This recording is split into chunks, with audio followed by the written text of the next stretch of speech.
No, takže jedem, Adriano, nový plán? Takže, Milane, je to Tofel, bol som včera tam, je to krásna budúcnosť, budem robiť skúšky záverečné, potom ti poviem, či som spravil alebo nespravil, a keď spravím, tak odchádzam do celého sveta.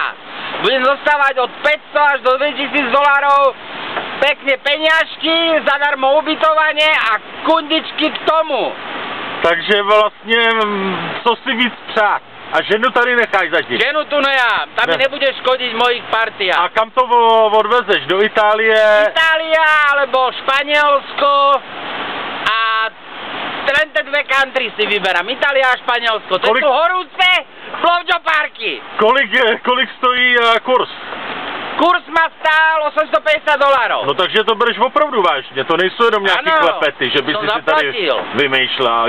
Začínáš tam v decembru.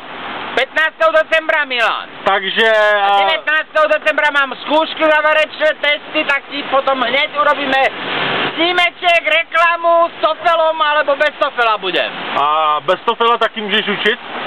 Bez Tofela nemôžeš učiť. No a to uděláš toho Tofela, ne? No mal by som urobiť, už sa učím. No, spelujem všetko, čo sa dá. Dobře, no takže v budoucnost vypadá... Keď ma skúša, je môj učiteľ. A vyspeluj slovo good. G.O.D. OK, takže nashledanou, Milane. Ja som vyspeloval God, ani si to nevšimol. Všimol. G.O.D. help me, nashledanou, Milane, nech ti je volán milý. Tak jsme mu to dali tomu Milanovi, viď? Ale jsme mu to navažili. No ale ještě si mu neřekl, jsem autobusama. Autobusy nebrát.